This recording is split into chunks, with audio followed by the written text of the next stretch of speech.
Chapter 1 Lahirnya Jhi Chen. Di sebuah desa yang sangat kecil dan masyarakat mayoritas orang-orang miskin, terjadi sebuah fenomena yang menakutkan. Langit menjadi gelap, guntur menggelegar, angin bergemuruh, membuat orang di desa itu ketakutan.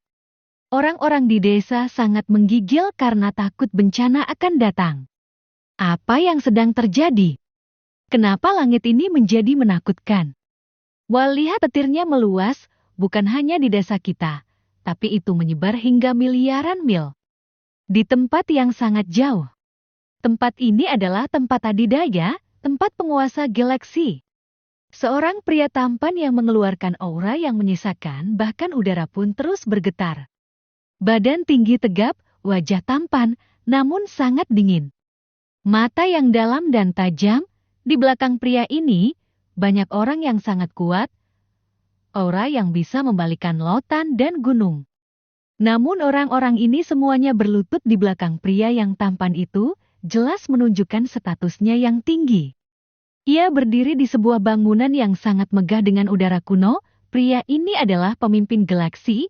Ia tidak pernah merasa takut untuk keadaan apapun, namun anehnya, sekarang hatinya bergetar merasa gelisah dan ada rasa takut. Dia melihat ke langit, melihat fenomena yang sangat mengerikan. Dia mendesah. Benar-benar petir yang sangat menakutkan, sehingga langit seluruhnya tertutup guntur. Dan ternyata kejadian itu bukan saja terjadi di satu galaksi, tapi terjadi di seluruh galaksi. Semua pemimpin dari mulai pemimpin sekte-sekte, klan kuno, bahkan penguasa galaksi gemetaran. Semoga ini bukan pertanda bencana. Tidak ada yang mengaitkan dengan kelahiran tubuh spesial. Karena tidak mungkin kelahiran seseorang mengundang fenomena yang sangat mengerikan. Kembali ke desa yang miskin. Orang-orang di situ sangat ketakutan. Bahkan banyak orang yang pingsan. Karena orang di desa ini semuanya manusia biasa. Bukan kultivator. Ternyata di satu rumah di desa ini, ada wanita yang sedang melahirkan. Aku tidak kuat, kenapa anak kita tidak mau keluar? Wanita itu menjerit kesakitan, badannya basah kuyup oleh keringat. Darah yang terus keluar. Tangannya terus mencengkram lelaki di sampingnya. Lelaki di sampingnya hanya bisa berdoa dengan mata tajam dan dalam seolah-olah mata itu bisa melihat seluruh dunia. Akhirnya dengan susah payah penuh perjuangan, anaknya lahir dengan sempurna. Ketika lahir, petir yang menutupi langit menyusut, bukan hilang, tapi berkumpul menjadi binatang aneh, berkepala naga dan badannya mirip buaya, sayap yang lebar menutupi dunia, mata yang menakutkan, dan memiliki 12 mata. Ketika pemimpin-pemimpin terkuat siaga, mereka takut binatang itu akan menyerang mereka, tiba-tiba binatang itu menghilang. Aneh apa yang sedang terjadi? Binatang apa itu? Dan kemana perginya? Tidak ada yang tahu kemana binatang itu pergi. Kembali ke desa kecil. Ketika anak itu lahir, binatang petir yang sangat besar itu masuk ke dalam tubuh bayi yang baru lahir. Dan setelah binatang petir itu masuk, terjadi lagi fenomena yang mengejutkan, bulan, matahari dan bintang-bintang keluar bersamaan. Itu sangat aneh, karena belum pernah ada yang melihat atau mendengar ada fenomena alam yang seperti itu. Ingat, ini belum pernah terjadi. Jadi fenomena itu adalah yang pertama ada di dunia. Miliaran orang menganga dengan mulut terbuka. Sungguh fenomena yang sangat mengerikan. Sehingga kita bisa menjadi saksi sejarah yang menjadi legenda.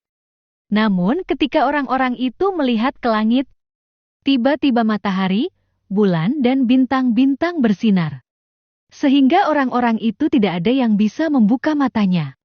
Ketika semua orang tidak ada yang bisa membuka matanya, anak yang baru lahir itu bersinar dan semua cahaya yang menutupi dunia terserap ke dalam tubuh bayi yang baru lahir itu. Langit kembali lagi seperti semula. Ketika orang di dunia penuh dengan kebisingan mendiskusikan kejadian itu. Di rumah sederhana, wanita yang baru melahirkan tercengang memandangi bayinya sendiri. Dia berkata kepada lelaki di sampingnya. Sepertinya kita tidak bisa terus pensiun. Chandler tidak ditakdirkan untuk menjadi manusia biasa. Ternyata pasangan suami istri ini bukan orang biasa. Keduanya adalah kultivator yang sangat kuat. Karena kultivasinya sangat tinggi. Jangankan penduduk desa yang manusia biasa. Bahkan kultivator kerajaan yang dianggap dewa oleh para penduduk desa. Tidak mengetahui pasangan suami istri ini adalah kultivator. Ketika wanita yang cantik ini menyebutkan kata pensiun, suaminya mendesah. Suaminya menjawab, "Ini takdir, jika kita memaksa Chandler untuk menjadi manusia biasa, kita benar-benar menganiaya Chandler. Karena Chandler harus menjadi kultivator. Aku sebagai ayah tidak bisa membiarkan anak kita biasa-biasa saja. Aku akan melihat garis keturunannya terlebih dahulu, sehingga aku bisa tahu sumber daya apa yang bisa berguna untuk Chandler." "Suami, tunggu. Ada apa? Anak kita belum diberi nama." "Istriku, aku sudah memikirkannya." "Apa nama anak kita?" "Aku akan memberi nama dari keluargaku." "Apakah kamu keberatan?" "Tentu saja tidak. Keluargamu sangat jauh.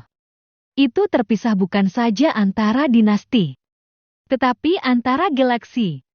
Itu sangat jauh, terpisah antara 5 galaksi dan miliaran bintang-bintang.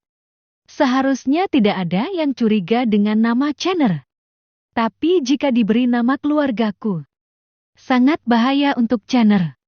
Karena keluargaku masih di galaksi ini. Ketika aku pergi, orang-orang mengetahui bahwa aku telah mati. Sehingga penguasa galaksi kita murka terhadap klanku. Karena penguasa galaksi sudah melamarku. Sehingga mereka menghukum klanku meski tidak berlebihan. Namun, jika penguasa tahu bahwa Chandler adalah anakku, aku takut mereka akan membahayakan Chandler. Aku mengerti istriku. Jika aku tidak ingin keberadaanku ditemukan, aku sudah memusnahkan penguasa galaksimu. Namun aku harus merahasiakan keberadaanku. Jati membuatmu menderita, maaf membuatmu harus mengikutiku dalam keadaan seperti ini. Suamiku, jangan bicara seperti itu. Bisa hidup bersamamu, itu hal yang paling bahagia dalam hidupku." Muir, "Terima kasih." Suami, jangan berkata seperti itu. Jika dunia tahu aku adalah istrimu, mungkin jutaan wanita akan mengutukku. Kamu ini.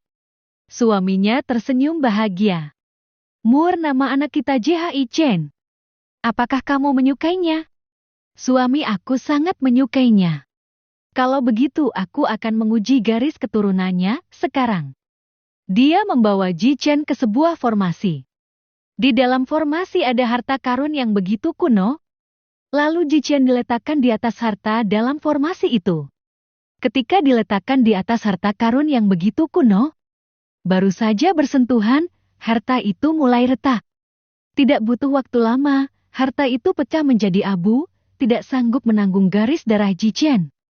Garis keturunan yang begitu kuat. Sampai-sampai harta ini tidak bisa menanggungnya.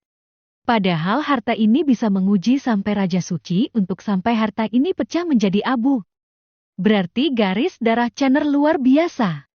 Bahkan di klan, hanya aku yang mempunyai garis keturunan Raja Suci. Chandler benar-benar hebat. "Suami, apa yang terjadi?" "Muir, kamu tenang, tidak perlu khawatir. Harta ini tidak sanggup menanggung beban garis keturunan Chandler. Aku akan menggunakan harta abadi, harta yang berasal dari alam surgawi, sehingga itu bisa menguji garis keturunan Chandler. Aku ingin melihat tingkat apa garis darah Chandler." Chapter 2, Garis Darah yang Mengerikan. Ketika Jhi Chen diletakkan di dalam formasi yang mengandung harta karun dari arah abadi. Dan harta itu ditemukan di alam surgawi. Harta khusus untuk menguji garis darah.